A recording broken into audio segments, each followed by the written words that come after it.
My name is Geraldine Sangalang. I'm the co-founder of Chatty Bear magazine, where we love discussing food and travel. In this series, we're telling the story of how I'm relocating from Greater Vancouver in Canada. Amit Bhaskar is relocating from New Delhi in India, and together we'll finally be reunited in Dubai in the UAE. We've got 13 weeks to go. Let me show you what I've been up to.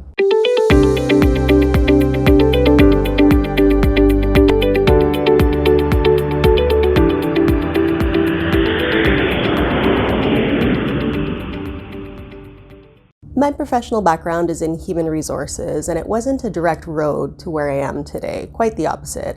I was towards the end of my undergraduate degree, and I realized that the things I was focused on, it no longer resonated with me. In my mind at the time, I feel like I was just really focused on expectations set on me, as opposed to finding a role where I could build a career that was meaningful to me. And so while I was in those final years, I took some time. I was trying to research different career paths, and I happened to speak with a really good friend of mine whose sister had just started an international student recruitment role.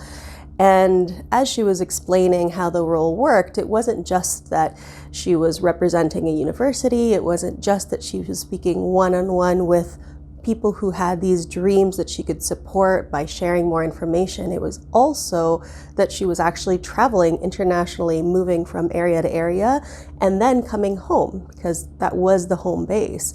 And that whole picture to me sounded amazing. I love the idea of connecting with people. I love the idea of representing a larger organization, so you weren't just representing yourself. And then to know that the expectation of work was to travel.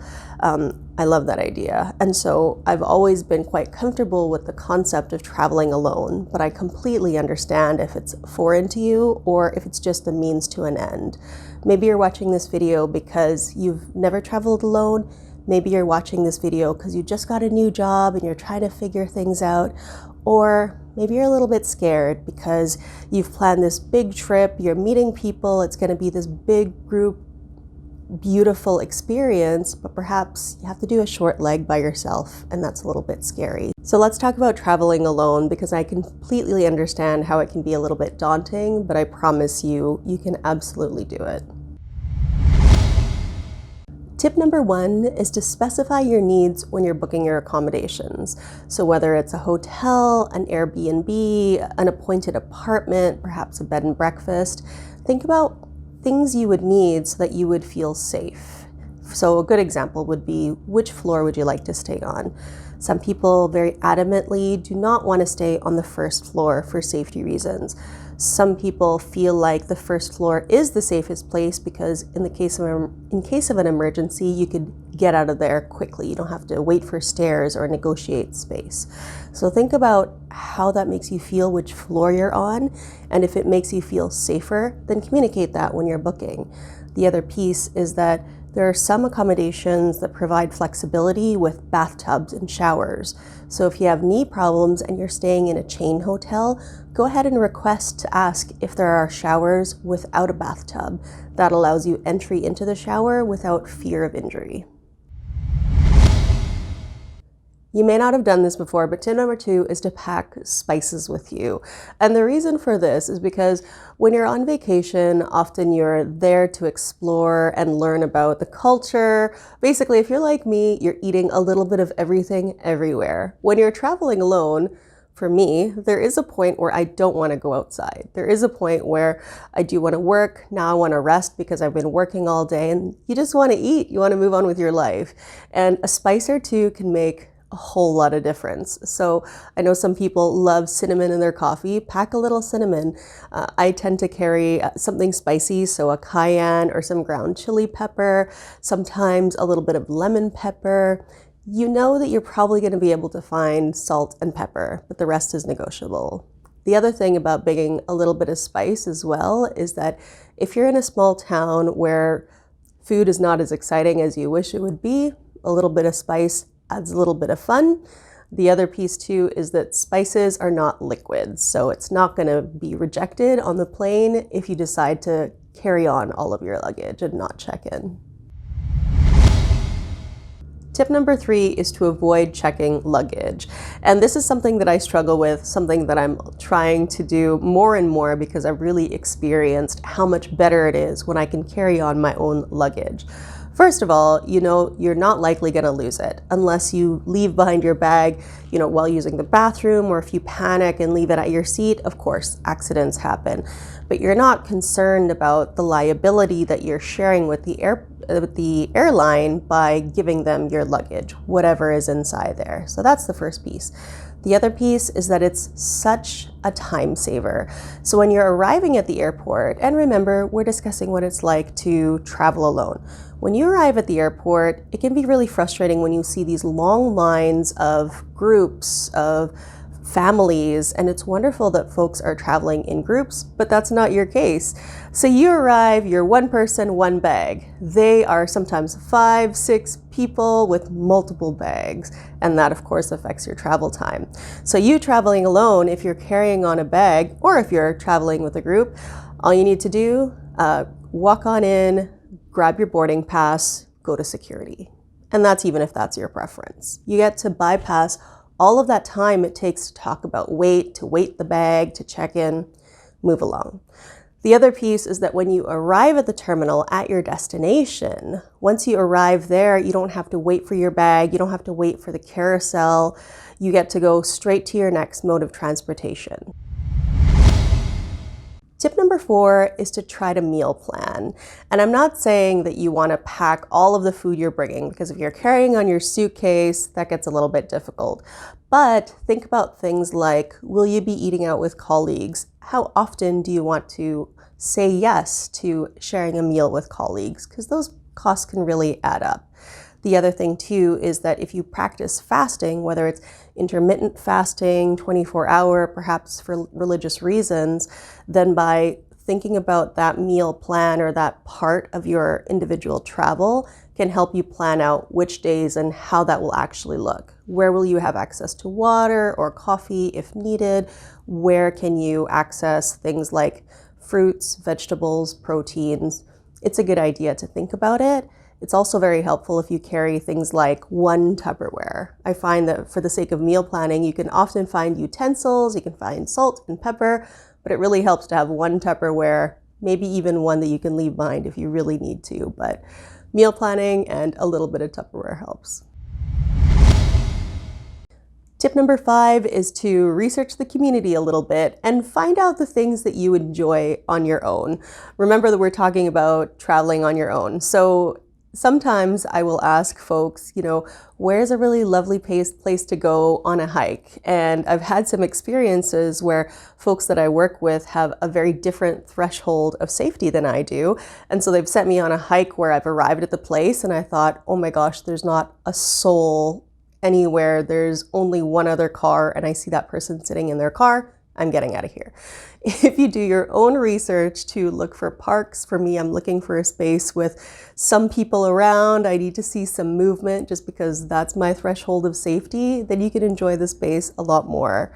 I also like to find things like, do they have local breweries? Is there a little winery? Sometimes there is. There's a lovely fruit winery here called Northern Lights in Prince George. I highly recommend it. It's lovely. The other things, of course, too, is to seek out things that you enjoy in your personal life. So do you like to go to the spa? Do you like to craft? There's a really adorable shop here called The Makery, which is a mixture of space where folks craft. You can buy things, you can just bring your things there and create things. It's a lovely community, or you can just have a coffee. So research the community in terms of things that you would like, not just to know what does the community have there. Try to be a little bit more specific when you're planning your time so that your free time is really spent doing things that you enjoy. Tip number 6 is to make sure that you pack things that you enjoy using on your own. So a really good idea is, I tend to always have samples of face masks or hand scrubs or foot scrubs that I honestly just never use at home. But if you're on your own and you're just spending a night in because you just don't want to go out anymore, you're exhausted, bring those things. Bring the books that you've been wanting to do, coloring books, actual books, anything like that that makes a peaceful night in, because of course you can go out, but if you want to stay in, it might be difficult to find the things that are really personal to you, so bring them along with you. Tip number 7 is to make sure that you have backup chargers. And I speak from experience. Recently, I checked my suitcase. For the love of me, I could not find my cell phone charger. It was almost empty. And I was panicking a little bit because the next town I was going to, it did require about a 1.5 hour drive from the hotel to the destination that I needed to go to first thing in the morning. I was also arriving late at night, about 11:30 at night. And so I thought, oh my gosh, what am I gonna do? Of course, if it's in my suitcase, great. But if it's not, it's very unlikely that in that short, let's say 7-hour, 8-hour period of time that I'd find a charger. So what I ended up doing was I happened to have a layover in Vancouver at YVR. And so I walked through all the little shops just to see the different options. And what I decided to do was to buy a travel bank rather than buy a new charger, just in case my charger was in my bank. And lo and behold, yes, my charger was packed in my suitcase by accident. I was just in a bit of a rush.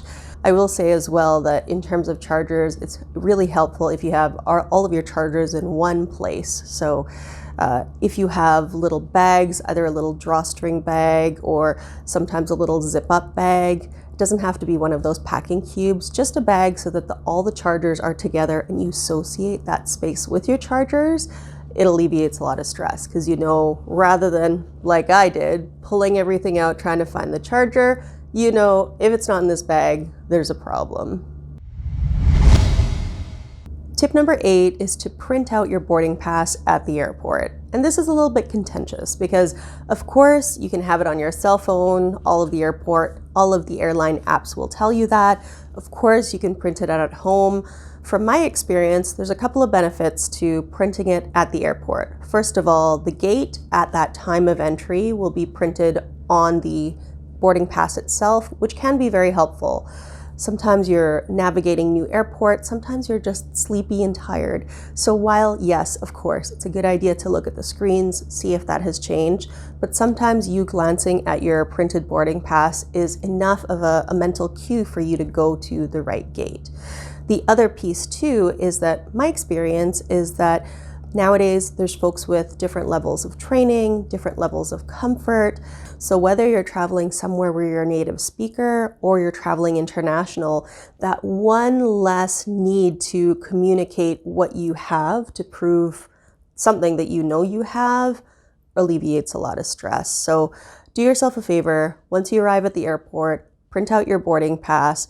It actually says your gate on it. Yes, that can change, but sometimes it's a great mental cue.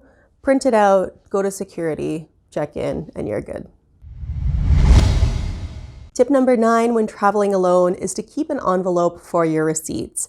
And yes, this helps mostly folks who are traveling for business, but the reality is perhaps you're traveling somewhere like Dubai where you're able to go back when you're at the airport and redeem tax that you've paid out while you were on vacation.